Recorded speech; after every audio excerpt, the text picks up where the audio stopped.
বিভিন্ন ঘটনা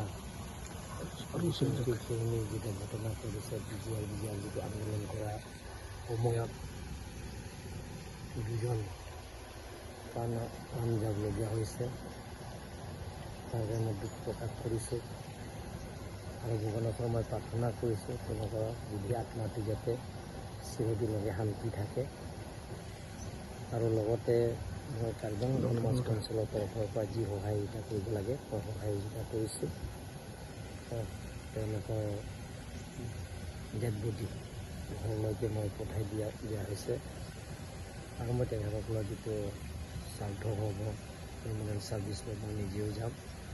আৰু কাৰ্বি আংলং অট'নমাছ কাউন্সিলৰ তৰফৰ পৰা একালীন সাহাৰ্য মই দিয়া হৈছে 5 লাখ লিজ সংচয় আৰু লগতে আমাৰ সুৰজ দে তেওঁলোকৰ 5 লাখ টকা একালীন সাহাৰ্য কাৰ্বি আংলং অট'নমাছ কাউন্সিলৰ নামত দিয়া হৈছে।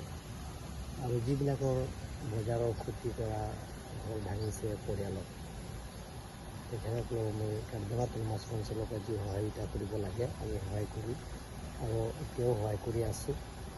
মই কাৰ্বি আংলং আৰু ৱেষ্ট কাৰ্বি আংলং ৰাজ্যক অনুৰোধ কৰিব বিচাৰিছোঁ সকলো জাতি জনগোষ্ঠীক কাৰ্বি আংলং আমি স্থায়ী শান্তি বুজাব লাগিব। কাৰ্বি আংলং স্থায়ী শান্তি হ'লে আমি কাৰ্বি আংলঙৰ যিকোনো আঁচনিবিলাকৰ পূৰণ হ'ব। স্থায়ী হোৱাৰ লগে লগে আমি মিলা প্ৰীতি থাকিব পাৰিব। লগতে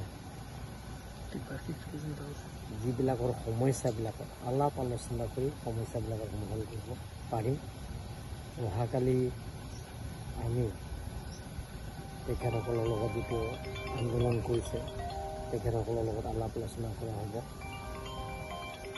অনাৰেবল চিফ মিনিষ্টাৰ তেখেতসকলক নিমন্ত্ৰণ কৰিছে, মই নিজেও থাকিম আৰু তেখেতৰ যিবিলাকৰ নেতা তেওঁলোকৰ নেতাবিলাকত থাকিম। আলাপ আলোচনা সমস্যাবিলাক হৈ যাব।